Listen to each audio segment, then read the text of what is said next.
Good evening, worthless eaters. How are we tonight? Yeah, the reminder bell works. Good. That's very good news. Awesome news. I have tons for you. Whatever I could fit in, I fit in. I had to leave a bunch of stuff off, unfortunately, because there just wasn't enough time or space.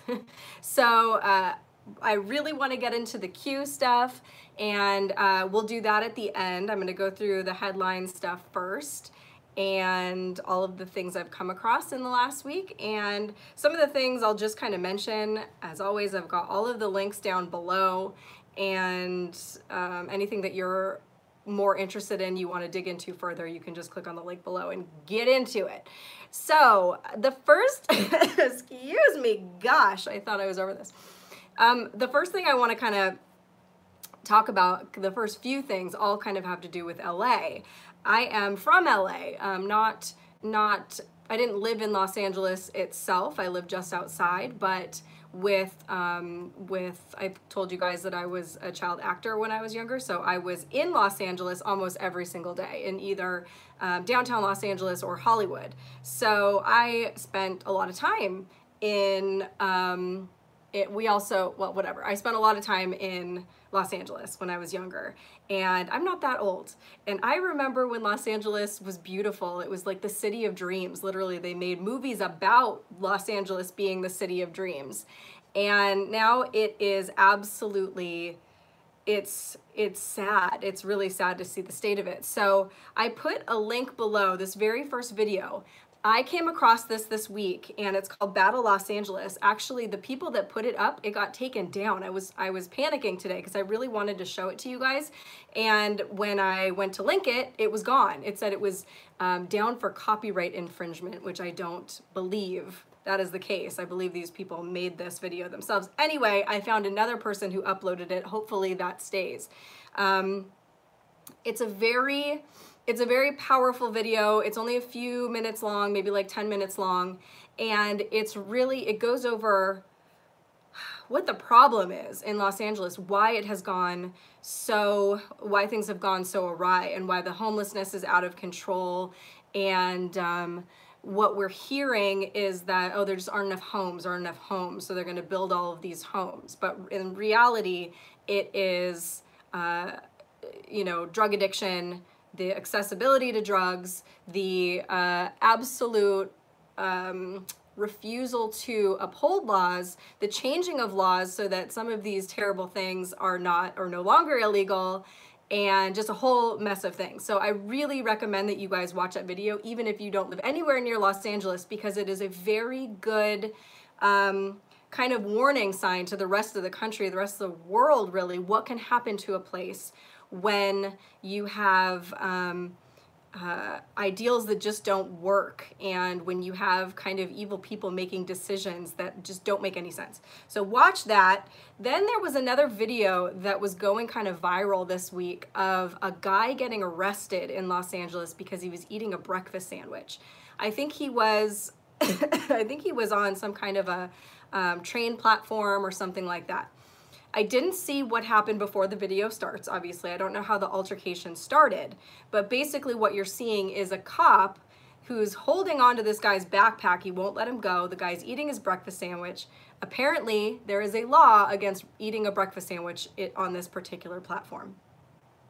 It is the most ridiculous thing. You've got probably down the street piles of human poop. You've got syringes that are given out free that are laying in the street. You have there's actually been a whole rash of weird homeless attacks. Homeless people doing very strange things to people. I have a whole theory on that, of why that's happening. But anyway, this law just goes to show how corrupt the system is in LA. You can't drink out of a straw. you can't do anything. You can't eat a breakfast sandwich. Of course, I will say that because I didn't see what happened, this could have been, if you don't listen to a cop, it doesn't matter what they tell you, what they're saying to you. It doesn't matter if you know that the laws are ridiculous, and I will agree that this law is ridiculous. If a cop tells you to stop, if a cop tells you, to do something, you have to listen. Otherwise, it becomes, I mean, really, in the end, both these people ended up looking like jerks. The cop looked like a jerk for enforcing this stupid law, even though that's not really his fault. I mean, there are some times that, you know, cops do have the freedom to be like, okay, I'm just gonna let you by with a warning. And also this guy for just not listening to the cops. So, craziness. And if you, obviously, like the problem is the legislation. Like you can't have crazy laws like this. It's not the cop's fault. He didn't make the law. He just is there. It's literally his job to enforce it. So anyway, I have a link to a Twitter thread with kind of the series of events on that if you want to go check out that ridiculousness. Speaking of ridiculousness, and all, okay, we've all seen now the videos from downtown Los Angeles. I have witnessed it myself. I have driven through it myself. It is no longer, you know, isolated to particular streets. It used to be, what's the name of that one street that's in LA? It'll come to me. Anyway, it used to be kind of isolated to these streets. Now it's everywhere. I couldn't believe it. I hadn't been back to LA in a couple of years and I couldn't believe what I was seeing. You've got homeless people everywhere. It is very sad. But California just approved a $3.2 billion bond for a high-speed train to nowhere. If you'll recall, they were trying to build this high-speed train from like LA to San Francisco. It was hugely expensive. I think it was like $77 billion that they wanted to build this high-speed train. Like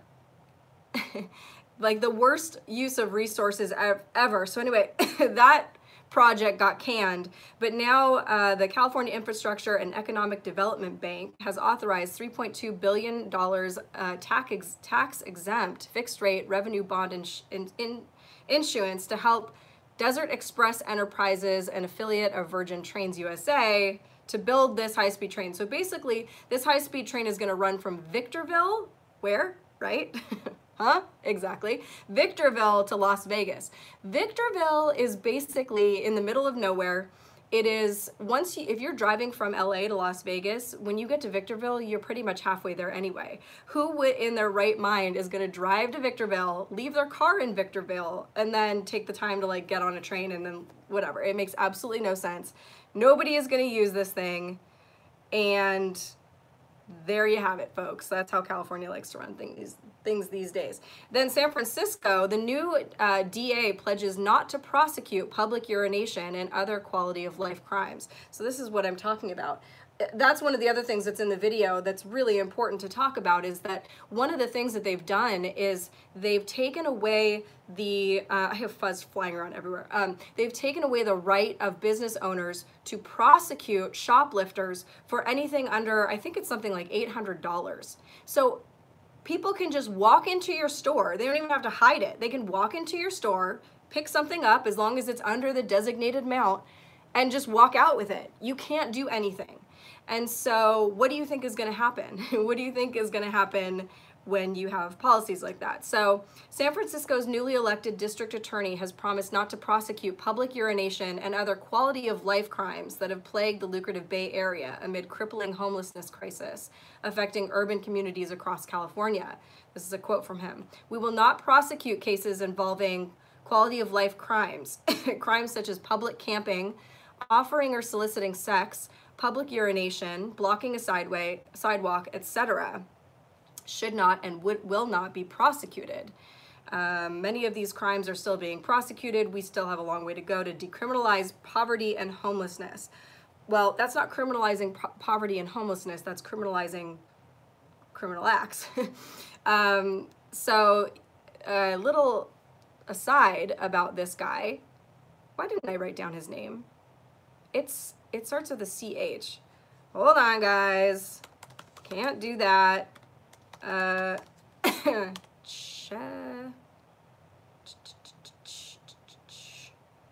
Somebody's probably already said it in the chat, but I don't have the chat in front of me. Chesa Boudin. Okay. This guy was the son of parents who were members of the radical left-wing Weather Underground, also called the Weathermen, I think. I had to look it up. I also put a link down to that. They were basically like domestic terrorists in the late 70s.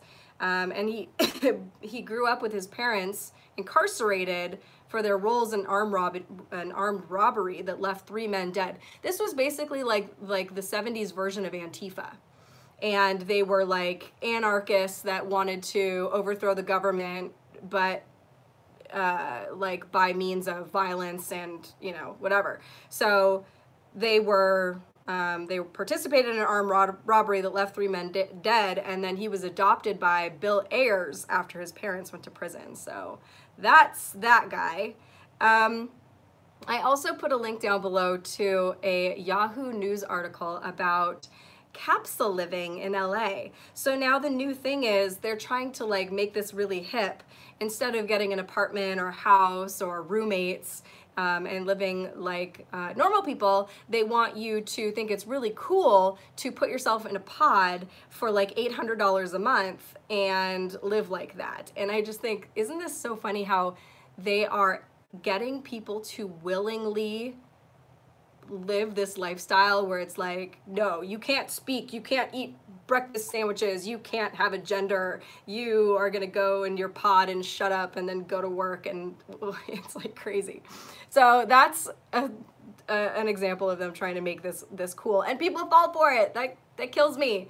It's like, I know I saw the whole small house trend going on, and like part of me gets that, but the thing about the difference between those small houses is most of those people are living kind of either off the grid or someplace beautiful, and they've disconnected themselves from, you know, having a lot of items. I could never do it myself, but at least you're living your own life as a human being, like a natural way to live. Human beings were not meant to be living in pods on top of each other with all these crazy rules. Like you can't even have sex in your pod, even though that's where you live and pay rent. It's very strange. I also put a link down below to, I don't want to talk a lot about this because it really bugs me, but it's a video that has been going around with Will Ferrell. It's from Adult Swim. It's from the Tim and Eric show, I think, which that show is so weird. But it's this really disgusting skit about like breeding child clowns, but in the skit they're abusing them and beating them and talking about molesting them and keeping them in cages, and it's just very weird. And all I really wanted to say here to give any bit of commentary on it is just that we need to like kind of grow up as a society, whether or not this means that these people are guilty of anything. It's not that. It's that we need to look at this, and we should, when we see something like that, there shouldn't be a part of our brain that goes, well, it's kind of funny, it's dark humor. No, the time for that is over. It is time to reject things like this. It's not funny. It really wasn't funny. I understand the concept of dark humor. In some ways, I kind of have a dark sense of humor. But there are just some things, especially when you know they're actually happening, when it's so real, you know, things like child abuse, really not funny. And we need to like stand strong in that and not give them our consent by watching these things and pretending like this is actual comedy. Statue of ancient god of child sacrifice put on display in Rome. So they put up a giant statue of Moloch outside Rome's Colosseum, and he was the, you know, demon, god, whatever you want to say, that demanded child sacrifice. And it says a reconstruction of a pagan idol who demanded child sacrifice was stationed at the entrance of Rome's Colosseum as part of a secular historical exhibition. Moloch was worshipped by the Canaanites and the Phoenicians. The statue of Moloch was erected 9 days prior to the opening of the Amazon Synod, which was plagued with controversy from the beginning after a ceremony in the Vatican Gardens, involving the pagan goddess Pachamama, was held in the presence of Pope Francis and top-rank. So the Pope is there, it's in the Vatican Gardens, and both of these idols required child sacrifice. They both have to do with child sacrifice. So that's super weird. I believe the Vatican had to approve this. This Pope, if I was a Catholic, I'm not a Catholic, but if I was a Catholic, I would look at this Pope and I would think that he was the worst thing that happened to that religion. He is having Katy Perry come and teach yoga. I mean, like, it's like unrecognizable, and I think that's for a reason. I don't get good things when I look at him, let's just say. Old people can start infusing children's blood again. I think we went over this a long time ago when they stopped this guy from doing it. But he's back again, less than a year after the FDA warned old people against infusing blood of young people. Stanford graduate Jesse Karmazin says his company, Ambrosia, is back in business despite the agency issuing a, quote, buyer beware. Karmazin, who isn't a licensed medical practitioner, stopped treating patients following the FDA announcement earlier this year and disabled the website. But now young blood is back on the market. You just have to get it off-label, meaning a doctor can prescribe it for something other than its approved use. This is a terrible idea, despite the fact that it's disgusting. Yeah, need I say more? Probably not. This one's very interesting. I'm not going to go too much into it, but I suggest you read into it. Google's Project Nightengale gathers personal health data on millions of Americans. The search giant is amassing health records from Ascension facilities in 21 states, and the patients are not yet informed. Gee, what could go wrong? Google is, we're going to get more into Google and their complete overreach of power and all of the surveillance that they're doing on, that they want to surveil the world basically, and do what they're doing in China. But now they are already accessing some of your medical records, and that is an incredible, you know, it's an incredible distrust, but it's also, it could be powerfully problematic. Okay, so the ABC whistleblower that we talked about last week. Basically, ABC did their own investigation trying to find out who this person was. So they traced it back to this particular girl who was no longer working for ABC. She had just started a job at CBS. So they informed CBS, who fired her. That makes sense, right? ABC is who you know, this is the Amy Robach video of her talking about having the Epstein story years ago and ABC killing it. This was supposedly the girl that leaked that video to James O'Keefe of Project Veritas and no longer worked at ABC. Unfortunately, it was not the right girl. And she did an interview with Megyn Kelly where she says, I wasn't the whistleblower, it wasn't me. And then James O'Keefe, not too long after that, confirmed it with his tweets and this whole thread with a statement from the actual whistleblower who is still working at ABC. They're still anonymous and they're still there. So it's also interesting to see if you don't understand how the media all works together, how they're all owned by the same people, they're all in cahoots, these are not separate companies, it would be very confusing for you to look and be like, okay, she did ABC dirty, so why is CBS gonna fire her? Yeah, but that's how it works.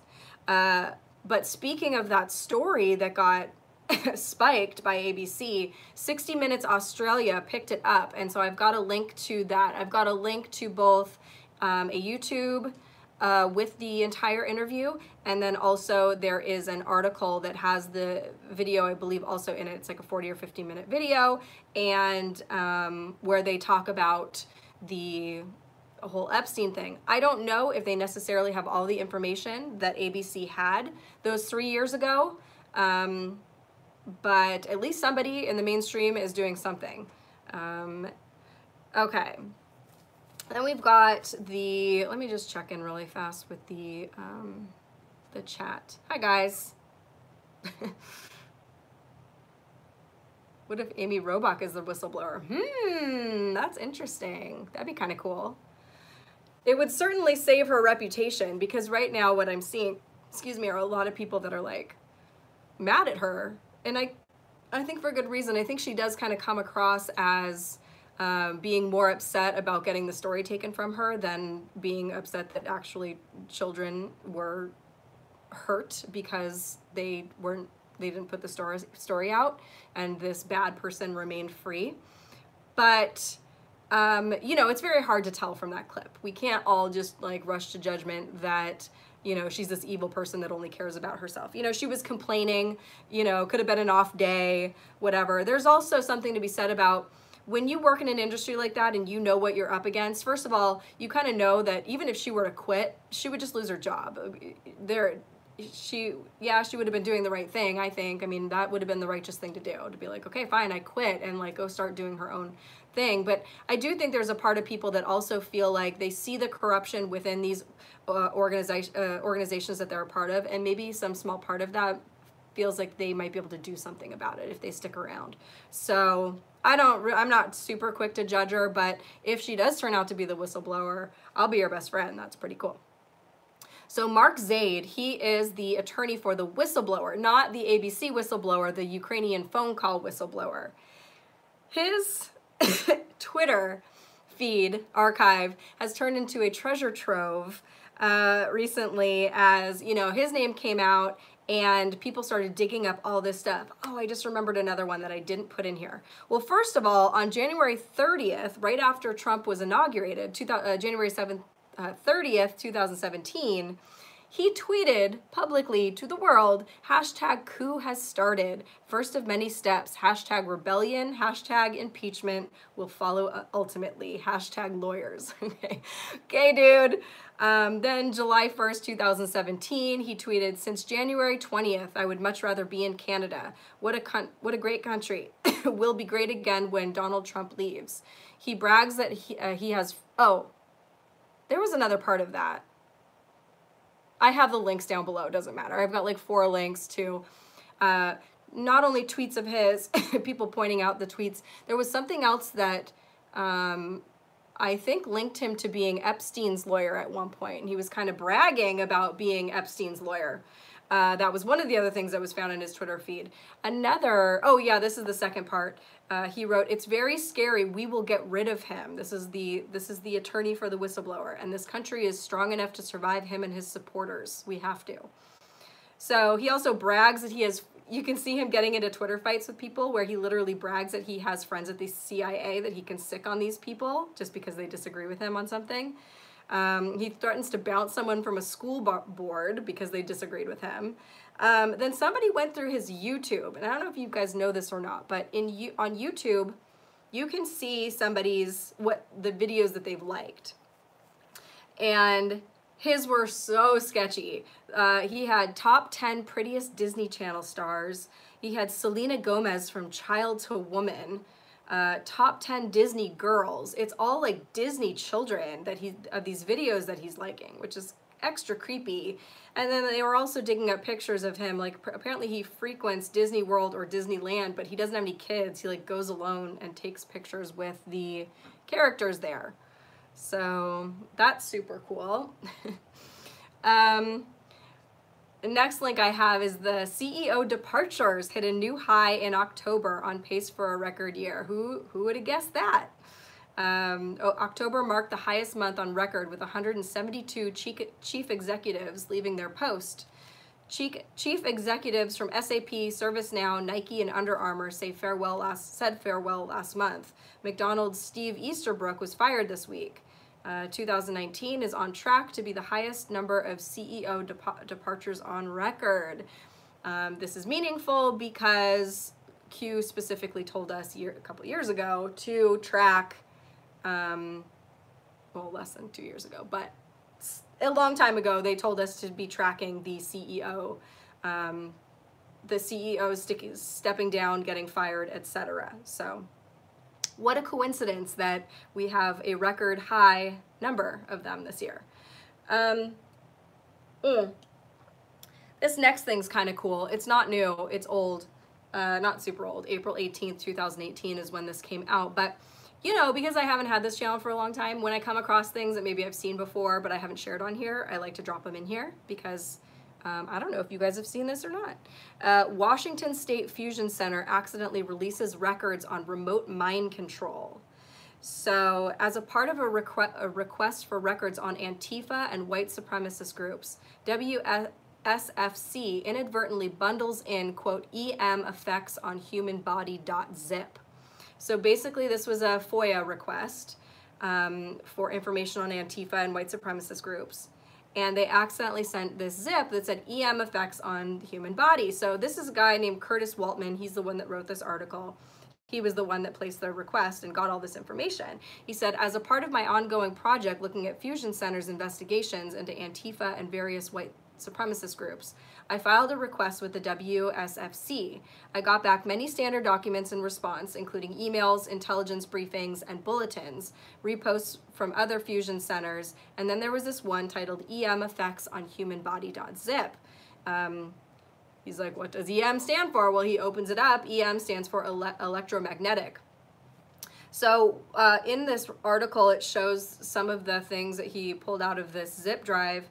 One is a diagram of a human body with psychoelectronic weapons purportedly use electromagnetism to do a wide variety of horrible things to people, such as reading or writing your mind, causing intense pain, rigor mortis, and most heinous of all, he says, itching, which I have to agree that would be terrible. But I went through this and I wrote down a bunch of the things, a bunch of the specific things that it says that this can do.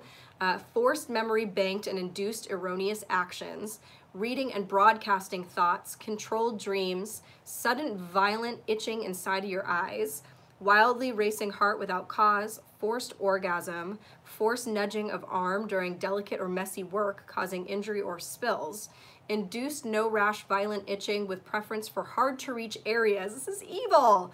Often during delicate or messy work, demo neuro control, bending each toe back 90 degrees, one at a time over a couple minutes, transparent eyelids. I don't even know what that means. Does that mean that when you close your eyes, you can still see? Microwave hearing. And then some of the general effects, those were like all pointing to parts of the body that it did these specific things to. The general effects include sudden overheating, all over body pain, forced caffeine field, sleep prevention, irresistible go here, go there commands. It shows an infographic of the waves coming through mobile phone networks and through mobile phones, a neighboring home outside one home, a van outside the home, or even a helicopter. So I guess that's what it's implying, that these electromagnetic forces can be deployed through these ways. That says it's entirely unclear how this ended up in this release. It could have been meant for another release. It could have been gathered for an upcoming WSFC report, or it could have been from a personal files of an intelligence officer that somehow got mixed up in the release. A call to the WSFC went unreturned as of press time, so until we hear back, their presence remains a mystery. But anyway, this was in 2018.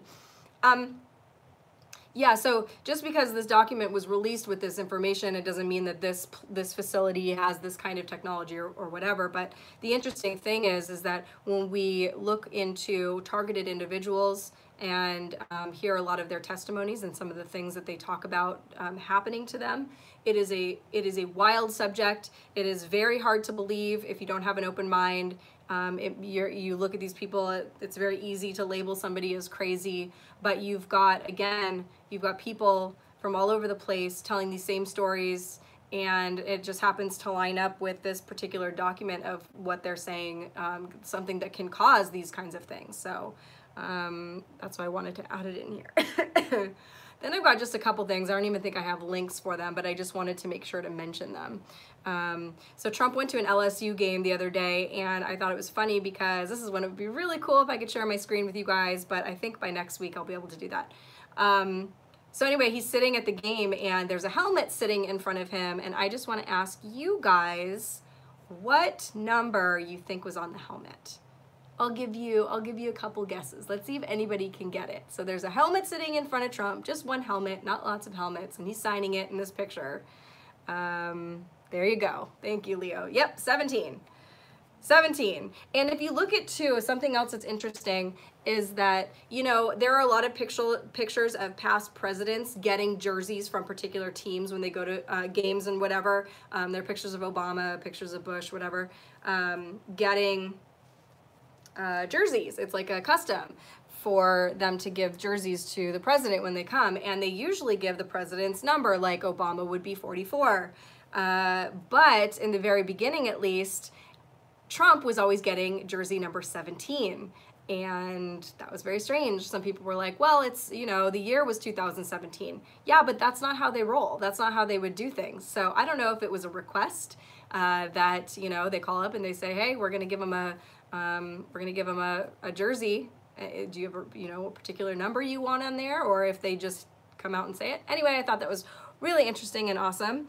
Then there was a Trump tweet with a misspelled word that was interesting because he you know, keep in mind he's got people that run his Twitter, especially when it's like during, like not in the wee hours of the morning, it's like during the day. He's got people that do this stuff for him, monitor, make sure that he's, you know, saying something, you know, just as we all could use. I can't even count the amount of typos that I have had in my Twitter this last week.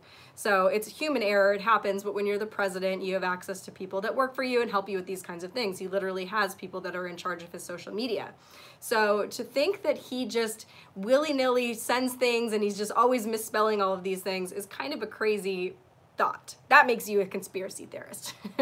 So anyway, he spells investigated, only instead of TED at the end, it says RED, like red. Like rig for red, so that was kind of cool. There are a lot of people that dive into these misspellings and find different meanings for it, and of course that's one of the things that people love to laugh at us about when they see people talking about it on Twitter.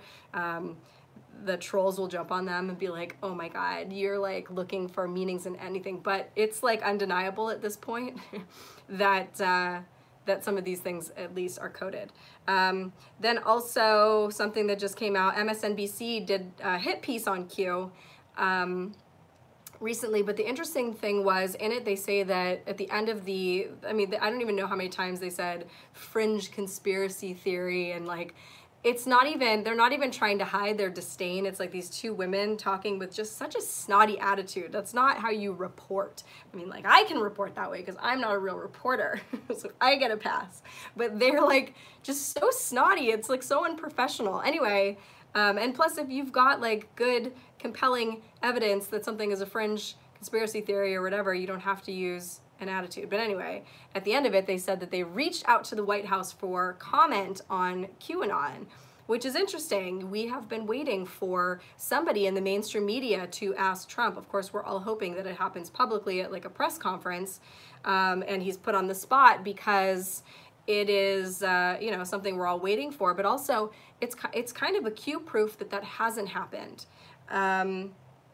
If they talk about, they ask him about all kinds of stuff. You guys have seen the press conferences. You've seen even, you know, even his press secretaries don't get asked directly about QAnon. It's like, what are they afraid of? Why don't they just ask the question? It would be very easy. He is not a man that shies away from giving answers or, you know, talking. It's worth a shot. So if you're in the mainstream media, if you have access to ask Donald Trump a question ever, I recommend you ask him about QAnon because you would be a hero. And speaking of not heroes, people that are the opposite of heroes, you know, I hate covering this stuff. In fact, I left a few of these things off because it's just too much. But I know it's important to keep our eyes on these kinds of things. I feel like I know I could do every week, have a particular segment that is dedicated to these arrests of child pornographers, people that hurt children, whatever. It's not pleasant, so I don't want to spend a whole lot of time about it, but 17 men, including 2 Disney employees, face child porn charges in Polk County. I can't even say it. My mouth doesn't even want it. So anyway, the thing that's kind of that we should talk about in this is that among those arrested, 2 Disney employees and a middle school assistant principal. And like I said, 17 men. Yeah, I have stuff written here that I don't even want to say. If you want to look at it, go look at that. There were a couple I didn't even put in here. There was some kind of priest that I came across. There was another man who went to jail for hurting children who was intentionally giving them HIV. sick people, but the important thing is that we're watching them getting arrested and getting taken down. But I do think that the connection to Disney is interesting, and there are lots of questionable things that go on at Disney. The ex-vice president, if you'll remember, ex-vice president for Disney was found guilty of sex abuse of, like, I believe a 7-year-old. I linked below, there is a Corey's Digs on Disney, which is really good. So if you're interested in Disney, I recommend taking a look at that. ICE arrests 23 in Long Island, Operation SOAR. Again, same thing. 23 sexual predators were apprehended in Long Island. You guys can look at that too. Then we have something a little bit more fun. I have named this one Fancy Berry, and if you're looking for the link to this, it says Fancy Berry above it, because I didn't want to use his name and have YouTube throttle me harder than they're going to, which doesn't matter anyway. But anyway, okay, so this is a picture that has been going around for quite some time. I remember a couple years ago, at least 2 years ago, when I was in that conspiracy theory Facebook group, I posted it to, like, start a conversation to see what people thought. And it looks very much like President Obama dressed as Satan in, like, he's like rhinestone cowboy, but instead of a cowboy, he is Satan. And so it was very interesting in that discussion. A lot of people were like, a lot of people, I didn't have to say anything. I didn't have to say, like, do you guys know who this is? I just posted the picture, and people knew, you know, from looking at it. People were like, whoa, what is this from, et cetera, et cetera. And I thought it was funny because one of the girls in there was like, yeah, I've seen this, it's already been debunked. And I said, oh, really? What, how was it debunked? She said it was photoshopped. And I was like, at the time, I had been in forums with people that, like, knew Photoshop. I know Photoshop pretty well. I know how to look at things, like put different filters on stuff. We had already been doing this a couple of years ago. A lot of people have been doing this. There are ways that make it obvious if something is Photoshopped or not. And it does not appear to be Photoshopped by every you know, professional person that I've heard of that's looked at this. It doesn't appear to be a Photoshop. But I thought the funniest thing that the girl said to me was, it's been debunked. What did she say? It's been debunked because it looks too much like him to be him. She literally said that. So one of the other things is that he's making a face in it that, you know, there's another picture from the same angle almost where, you know, that made it suspect because it's the same facial expression, only, you know, at the same angle. So it's like, oh, well, they took his face from this one, only it is slightly off. And the thing about it is, in the photo where he's dressed like the rhinestone Satan, the expression is more pronounced. And there's something that is very hard to do in Photoshop. It's like you can change all kinds of things, but creating an expression on a face, I think, is a lot harder to do. But anyway, this article that I linked below goes through all of that and talks about how this does not appear to be Photoshopped. There were also things going around of the girl that procured that costume for him wrote on a public forum of the artist that made it, saying, I'm going to be at this very high profile wedding, can we talk about it? And I'm gonna put it on this very, I can't tell you who it is, but we're gonna put it on this very high level person, you know, can we set up some kind of an exchange or whatever? And then there was another girl, or maybe it was the same girl, I don't remember, that put it on her Instagram. It is no longer on her Instagram because once people found it, it was like, what the heck is this? Anyway, so go check that out. I think that's just really funny. I don't know if he was, like, officiating a wedding like that or what the story is behind it, but it's suspect. Then I've got a video It's actually a tweet with a short video. And actually, I'm going to read the tweets. I linked it down below. It was just 2 small tweets, but it's about this lady named Nancy Schaefer, who I had come across in the past, but this is, again, is something that I wanted to bring up on here because we'd never talked about it before.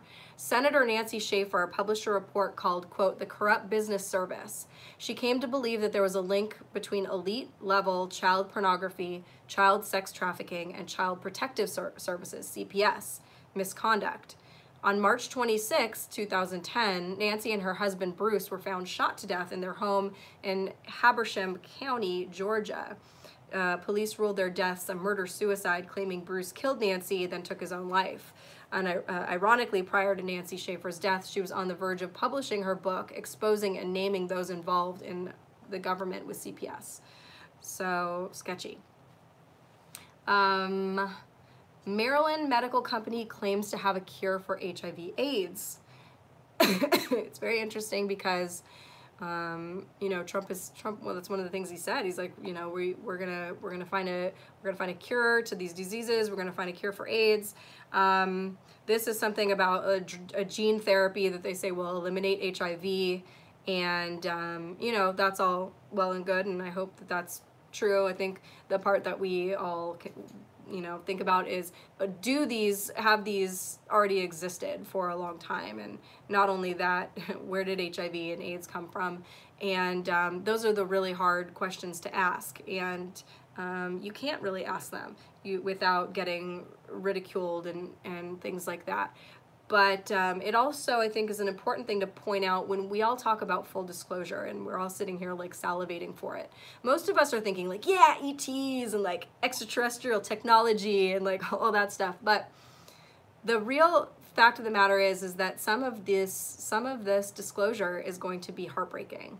And especially when we find out that we've lost loved ones, or we watch somebody that we love suffer, or even die from something that could have been prevented.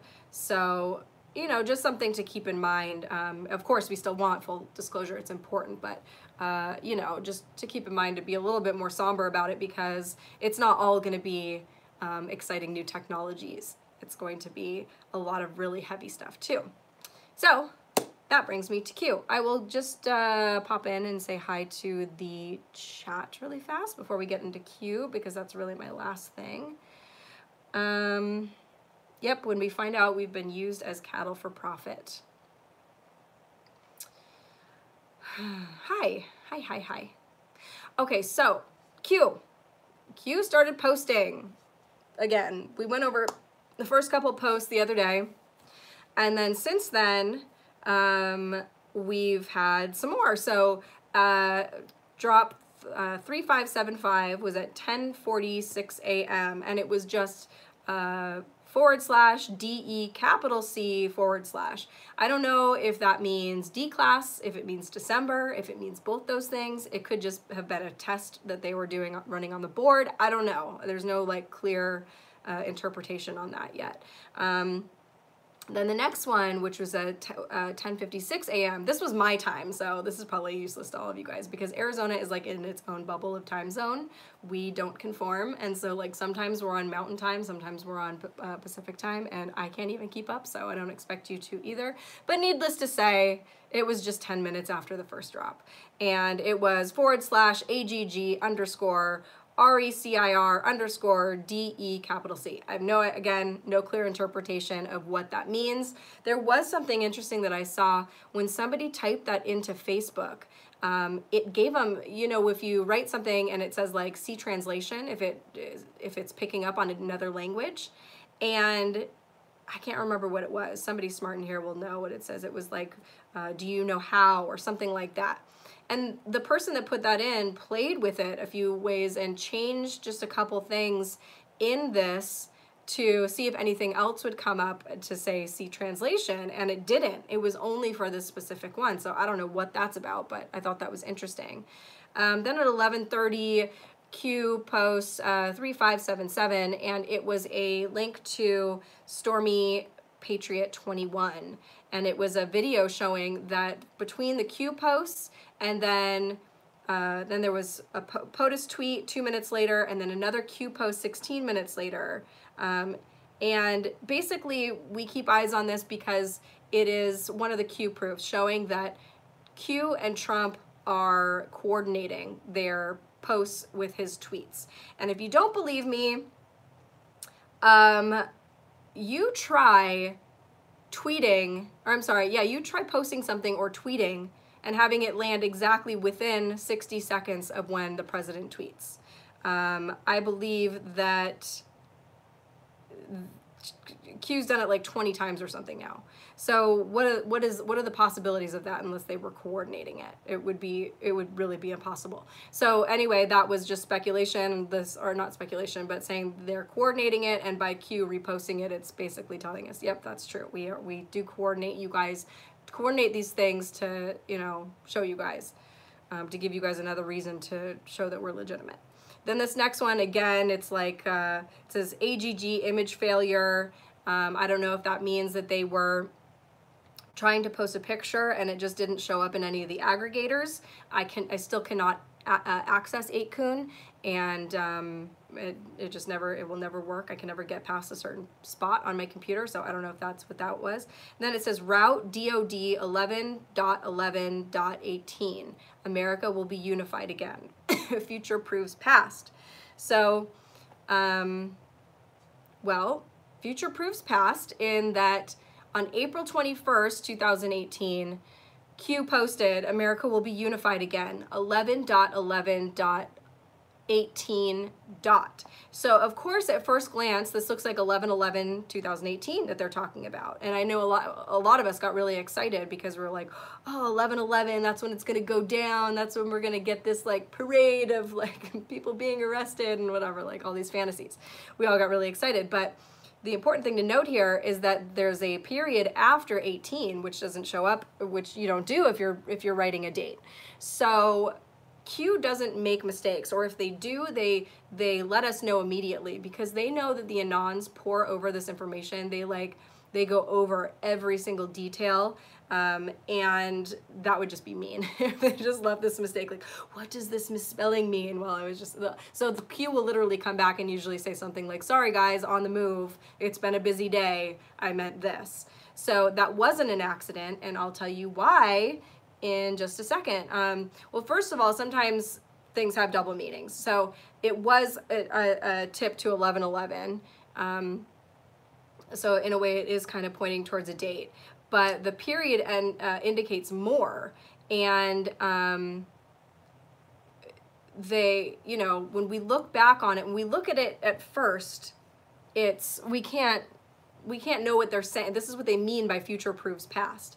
They can't give us proofs and into the future, because if they show us their moves, then they're also showing basically the bad guys their moves. And so they can't do it that way. They have to do it in a way that is, you know, give us these things that we can look back on when it's too late for the bad guys to do anything about it. So we can look back and be like, oh, okay, they did know at this time that, you know, whatever. So basically, okay, we'll get into that in a second. I'll tell you what the 11/11/18 meant in just a second. Then post 3580 were just a few, they were a few quotes. I prefer dangerous freedom over peaceful slavery. That's Thomas Jefferson. What we seek is the reign of law based upon the consent of the governed and sustained by the organized opinion of mankind. Woodrow Wilson.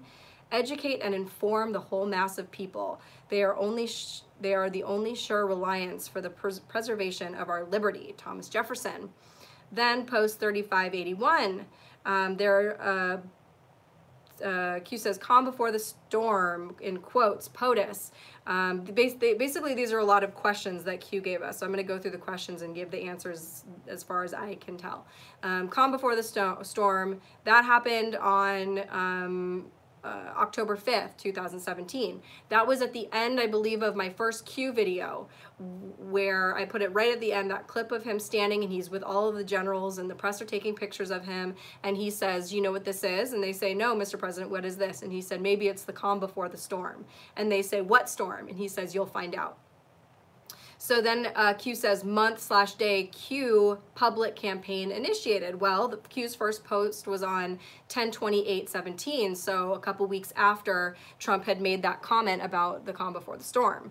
Month/day Durham is initiated. Well, Sessions appointed Durham as interim U.S. attorney on October 28th, the same day that Q started posting.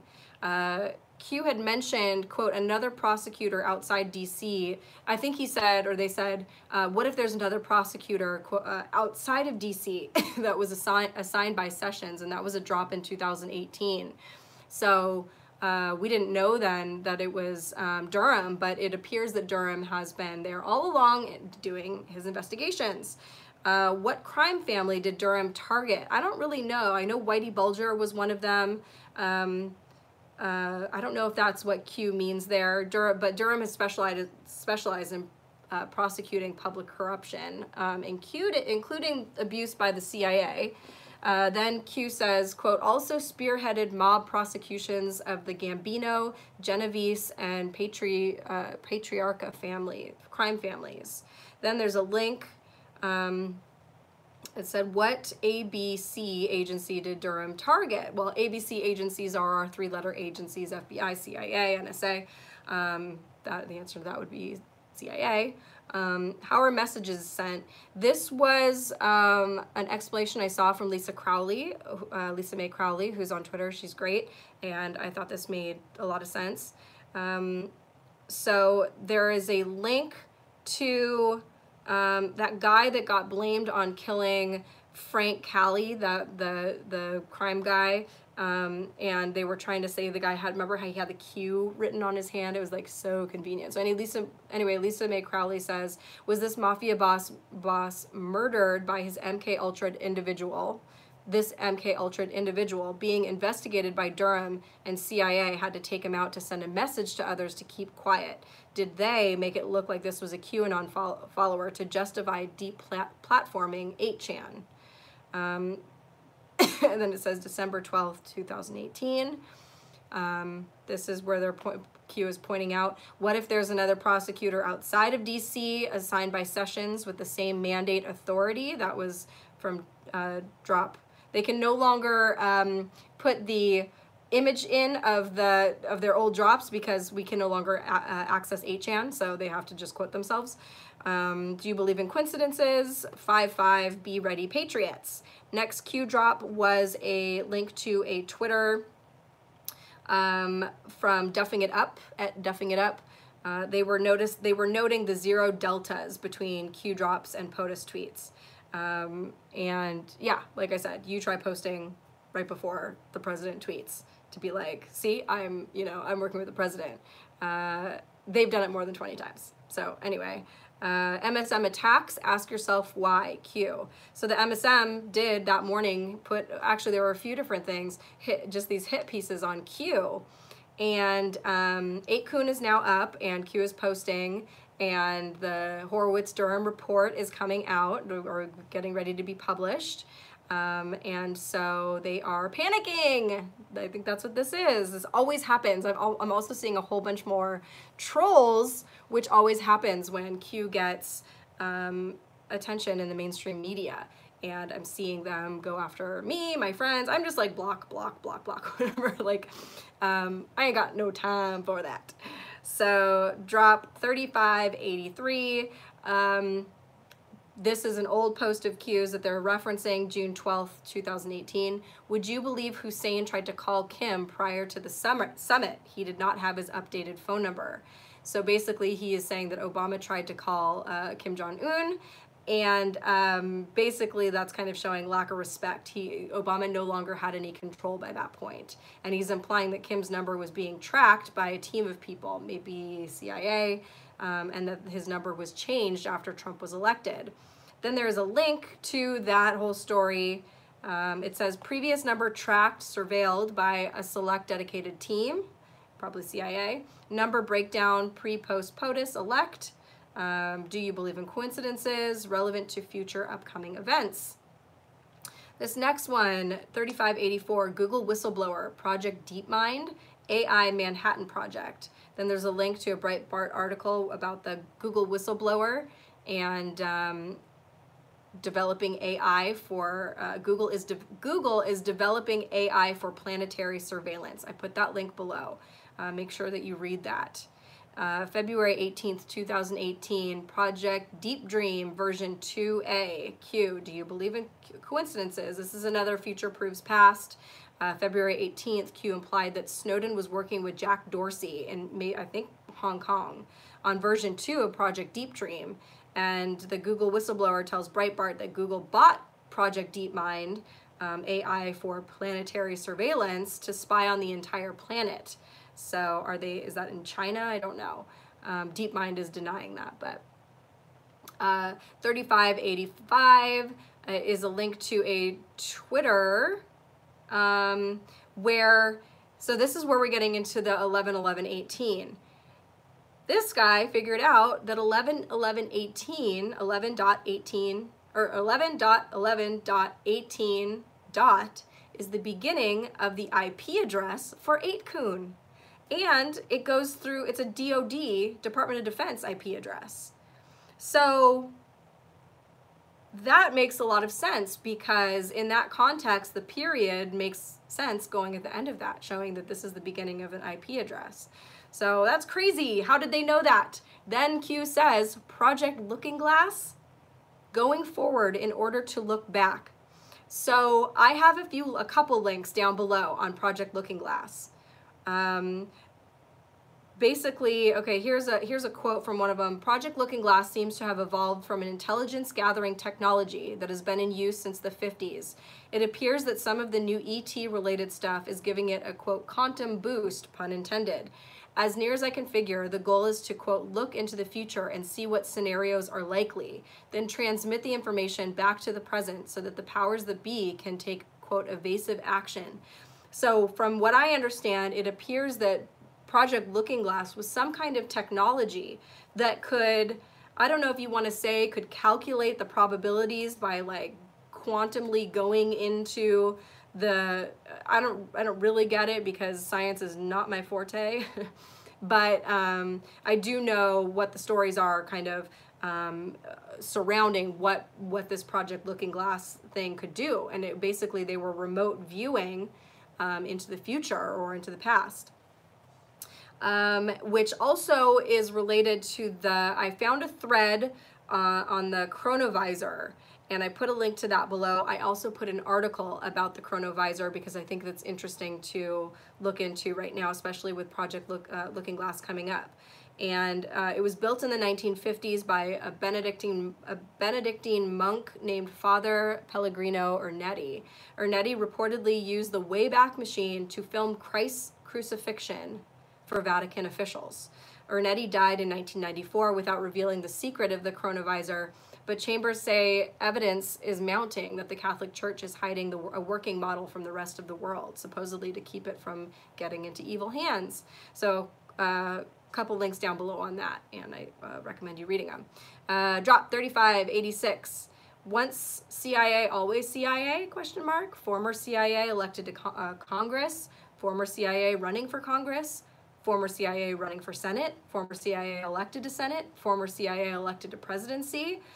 All of these questions, well, first of all, we know that Papa Bush was the former, the director of the CIA.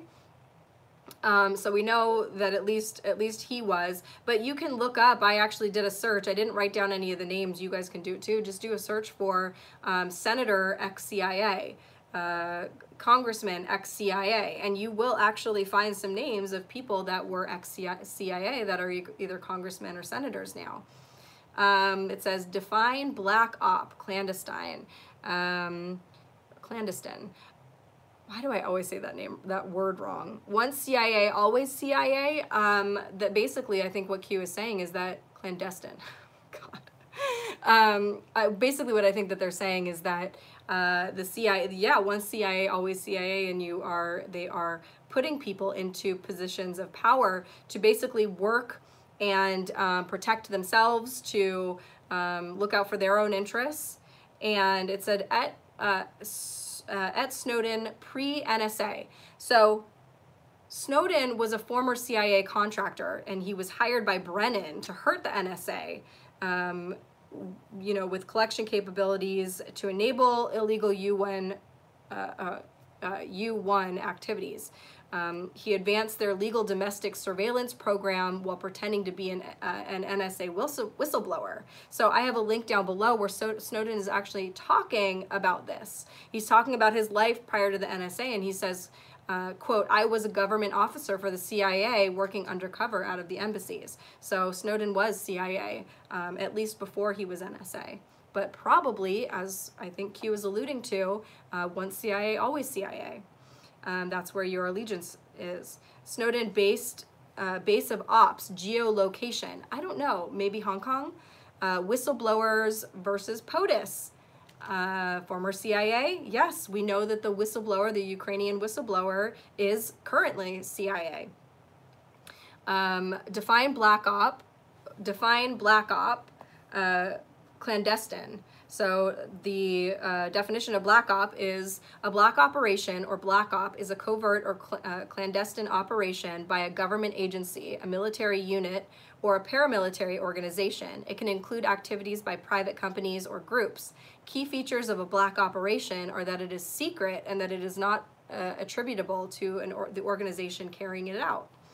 So what happens if rogue elements of US ABC, so US three-letter agencies like the CIA, intel agency target to insert US political system, president, vice president, House, Senate, NSC, US embassy, etc. So basically they're saying, what happens if rogue elements of the CIA were targeting the political system by putting their own people into all of these places in a black op designed to control friend versus foe targeting in self-preservation?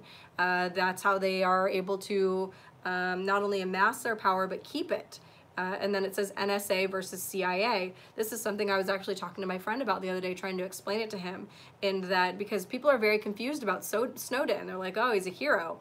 Well, one tip that I would say is that he's had a Hollywood movie made out of him where he is the hero. That's your warning sign number one. But also, what Q kind of points out is that there is this kind of shadow war going on between the NSA, which is military intelligence, and the civilian intelligence agencies, because the civilian intelligence agencies had been so infiltrated. And that's not to say the NSA was not at all. That's also not to say that everybody at these civilian intelligence agencies are bad. Of course not. But the fact of the matter is that they were far more infested than the military intelligence. And, you know, maybe that has something to do with, you know, being in the military, well, whatever. So basically there is this war, the secret war going on between the two. And then my favorite, the last one, dropped 3587, indictments coming.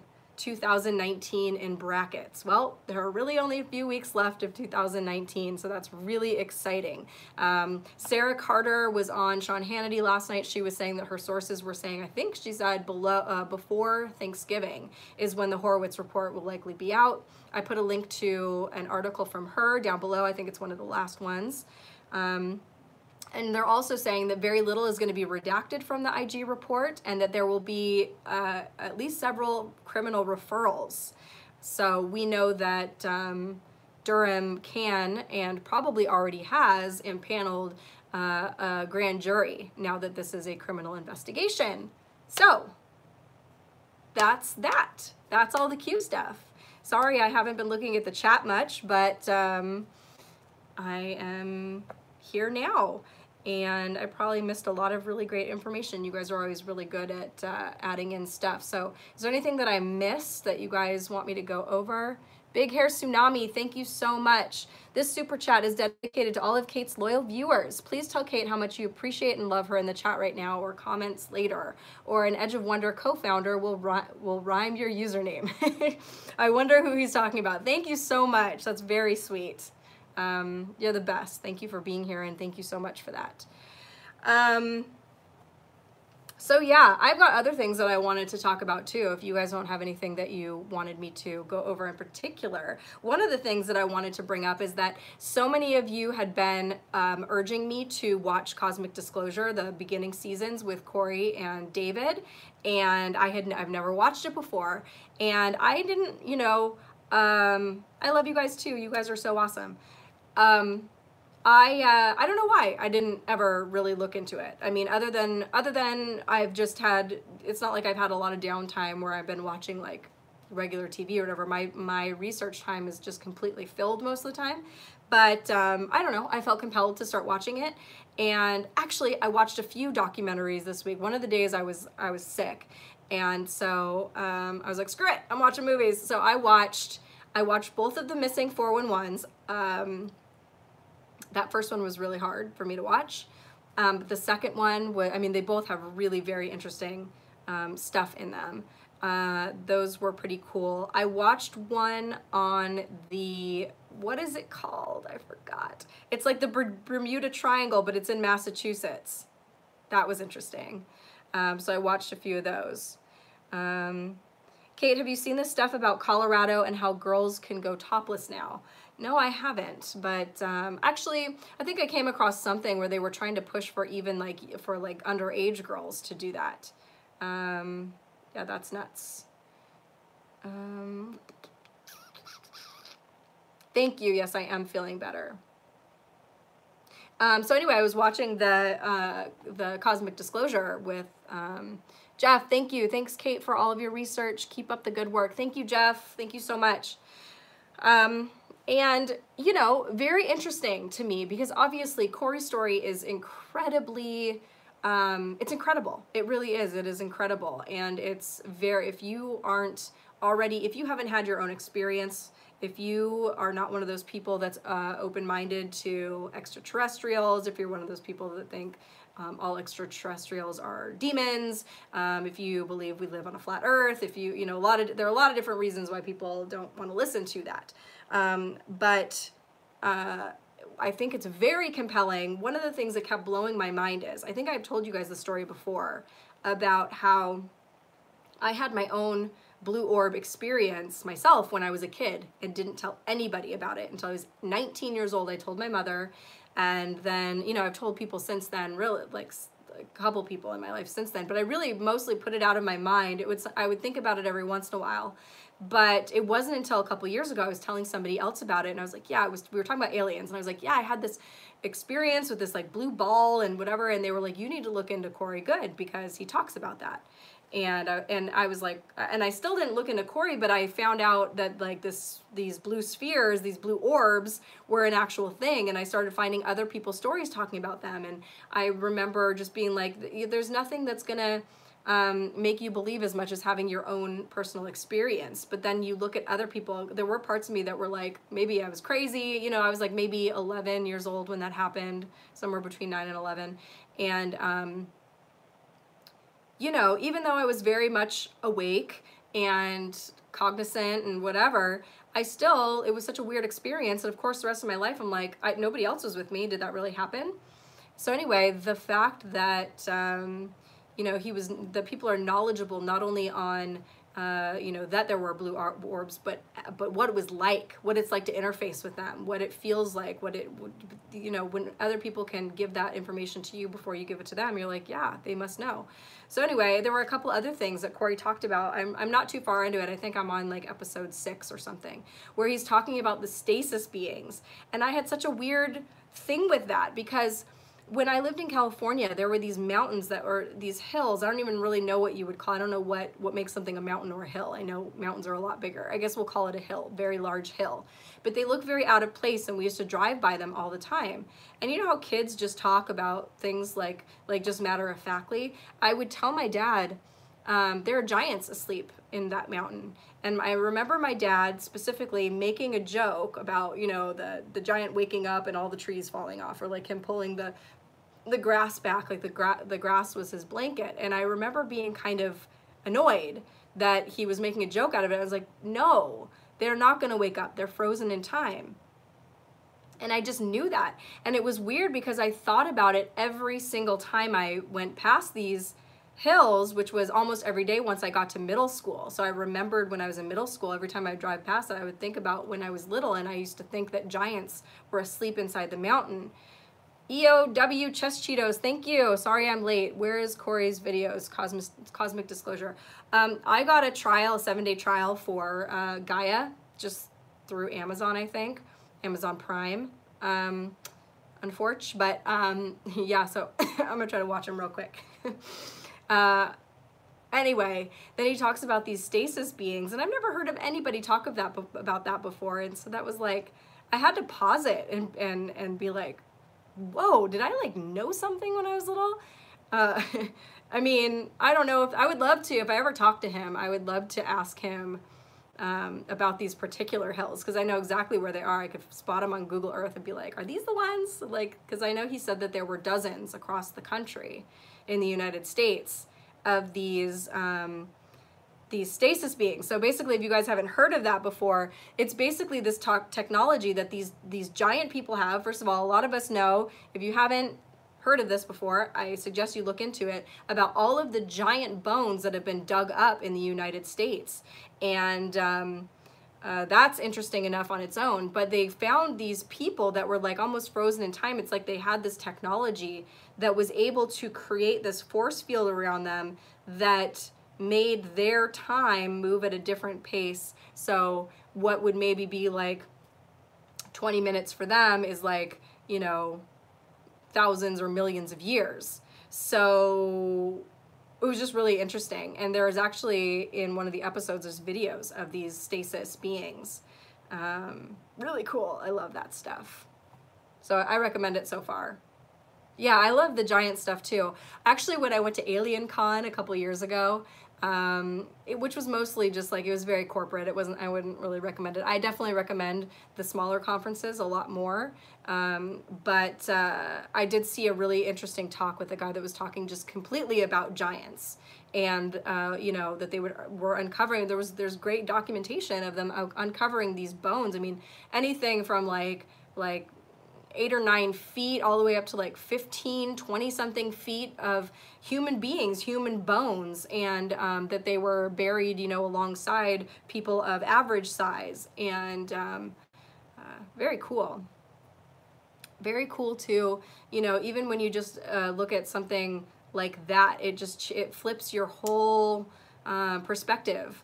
Like, why aren't we told about these things, you know? And it doesn't make sense with all of the things that we're taught. That doesn't fit in anywhere in our human history, but that's an important thing to start shaking up.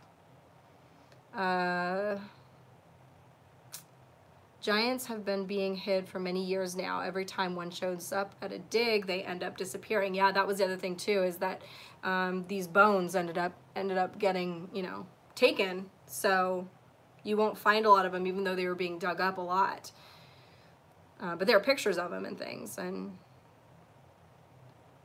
oops, now it's moving really. My wife is big on the inner earth. I haven't really dug much into the inner earth, but you know, speaking of kids saying things just like matter-of-factly, the other day, my kid said, "Where do you think the dinosaurs went?" And I said, "I don't know." He's like, he said, "I think they went inside the earth." And he's little, you know, he's never heard that before. So I thought that was interesting. I don't know where he heard that before. I asked him, I was like, "Where did you hear that?" And he's like, "I don't know. I just think that. I just know that." Fee, fi, fo, fum. What exact show has the station stated? It's Cosmic Disclosure, and it's the first season, and I don't remember what episode. It's a few episodes in, but I believe it's called Stasis Beings. I believe the episode has Stasis Beings. Oh yeah, that Abraham Lincoln. Thank you for bringing that up. Abraham Lincoln has a quote about giants and the mounds they built. That's true. If anybody has that quote, that'd be cool. But yeah, that's in the episode as well. Abraham Lincoln was super tall too, wasn't he? Or didn't he have like what's that called? Marfans? But that's different. That's not a giant. Smithsonian would sweep in on any discovery and disappear with the giant skeleton. Saw interview with nephew of a seaman who was hired by the Smithsonian to dump skeletons in the ocean.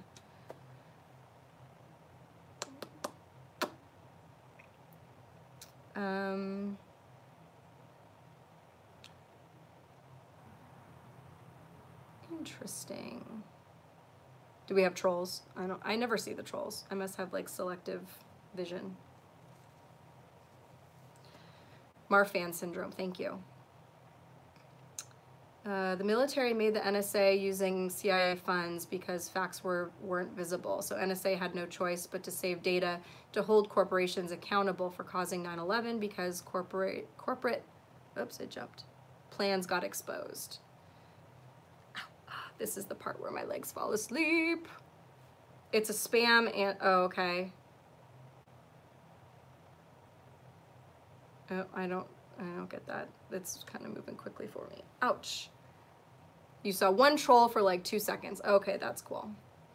Many cave paintings depicting people and dinosaurs in the same painting. Yeah, there are even carvings and stuff like that. People and stegosauruses and writing on the back of brontosauruses, and you know, there are also a lot of you know, not only cave paintings, but even like the Egyptian art where, you know, you've got these giant beings and then smaller beings. Are they trying to portray, is this just their artist rendition of a god versus a normal person, or were there actually large people and small people? Ouch. Ouch, ouch, ouch, ouch, ouch.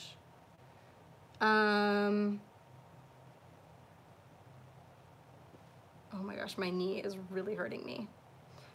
Fred Flintstone. Anywho, I think that's all I have for you guys today. Yeah,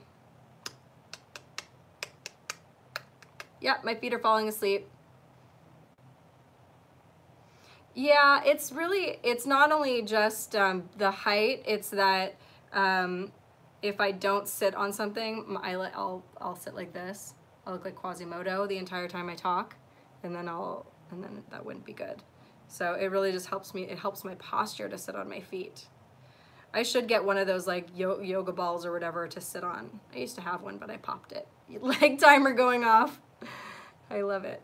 Gosh, I felt like I had so much other stuff. I know I did. Actually, I had a few things down here below that. Oh, another thing that I put in there that I don't know how I missed is a thread that I came across on Twitter. It's a really great, insightful thread about Wilhelm Reich. So if you guys don't know who that is or have never heard of him before, there's a link below with a great thread on him. Let's see, these are a couple things that didn't make it into my live. I'll just go over them really fast. Kaiser Permanente CEO Bernard Tyson is dead at 60. NASA scientists detect huge thermonuclear blast deep in space. Donald Trump has fired, demoted, or suspended over 8,000 Veterans Affairs employees since taking office. Talk about draining the swamp. That's good. Those people do not treat our veterans well, and it's basically like DMV workers for taking care of some of our most precious humans. So I think that's cool. Trump administration works to reform foster care system. Plans reveal for, oh, this one, I probably should have put this in. Plans revealed for enormous particle collider in China. And those ones I have in there. So, yeah, that's all I have for you guys.